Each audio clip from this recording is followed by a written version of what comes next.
Hi guys, welcome to Pioneer Advanced Hair Transplant Center. So top 5 reasons why one should not get hair transplant done we are going to discuss today.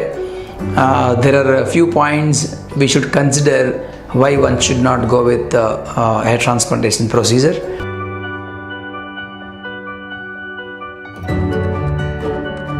Number 1 is basically age less than 25 years.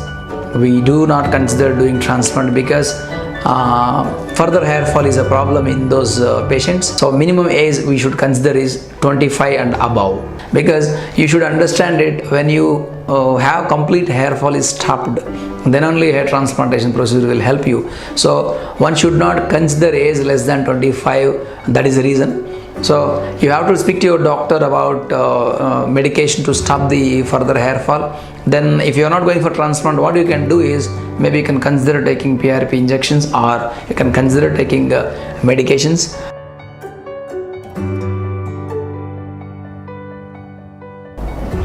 Number 2 reason is diffuse pattern hair loss. One should not go with the transplantation. Diffuse pattern is, it's not complete bald. You got thinning hair all over the scalp.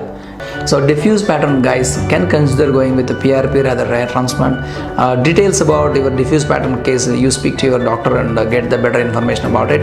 So most of the diffuse pattern cases, what happens is throughout the scalp, each and every follicle, each and every shaft is getting thinner. So they are the not good candidates for going for the hair transplantation.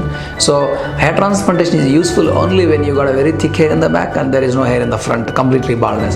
This diffuse pattern, each and every follicle having on your scalp become thinner and you cannot implant any more hair there. And even if you implant it, you would not get very good density and good outcome from the hair transplant.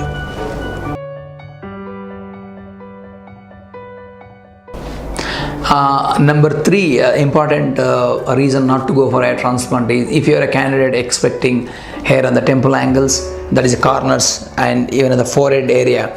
So I don't recommend transplant for you, and it doesn't look good because the temple angle is actually a triple dimension factor you're going to get here. If you can implant here hairs there, probably these angulations will neither match to this sun side and front side.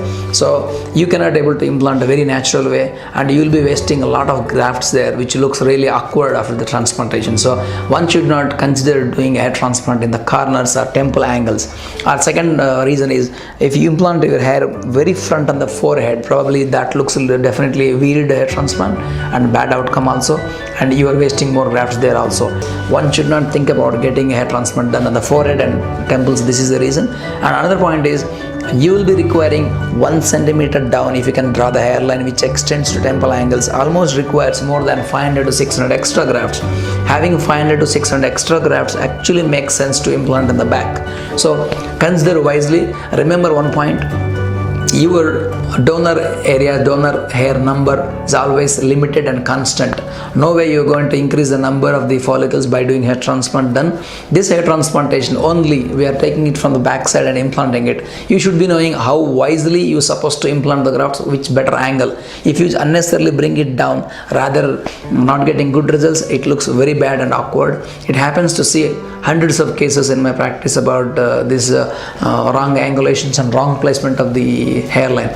Basically, the hair transplantation go failure just because of not only wrong transplant, wrong placement also, wrong design also. Having done hair transplant in the frontal hairline and the temple angles, definitely a wrong choice, and it's not a good one to go with a hair transplantation procedure. Number 4 is the donor quality is poor. If you have a very poor donor quality, you should not go with transplantation.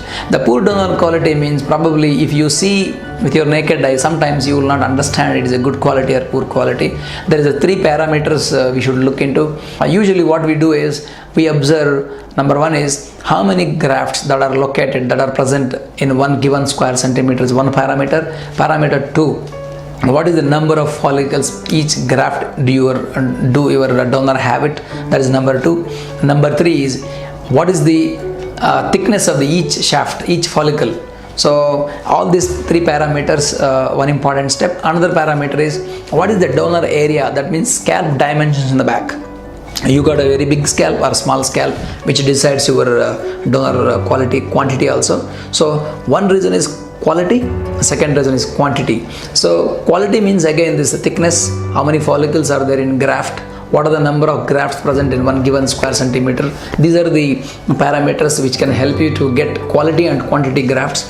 So donor quality depends on all these 4 parameters. You should consider that parameters. Probably being a patient, you cannot understand it. So if you got a very poor donor which cannot supply to the demand implanting all the scalp, imagine you are in a class 6 class 7 baldness, donor is very less for even 1 or 2 sessions. So kindly do avoid the transplantation process.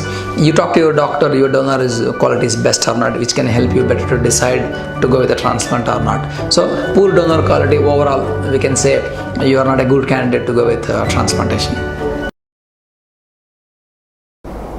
Reason number 5, it's the last one but not least, you should be knowing it. This is the reason if you are a man expecting 100% density with a hair transplantation procedure, absolutely don't go with the transplantation procedure. Most of the clinics would not tell you this. This is a fact, because if you are expecting 100% density with the hair transplantation, which is absolutely not possible, because remember, transplantation is only a process. You are taking the hair from the back side, which is already you are bald, only left with 30-40% of the hair, that you are going to take and implant in the front. You cannot expect 100% density at all. You can get somewhere threshold density. Threshold density maybe 50-60% can help you to bring down, bring the illusion that you look like 100% density. A lot many other factors like your hair texture, your scalp size, a lot many other factors are there to cover your scalp. And remember, hair transplant is a camouflaging technique. It's not a substitute for last hair or original hair. So this camouflaging technique would help you to bring the reasonable change, optimum decent coverage to your scalp, which is reasonable to think about go for the transplantation.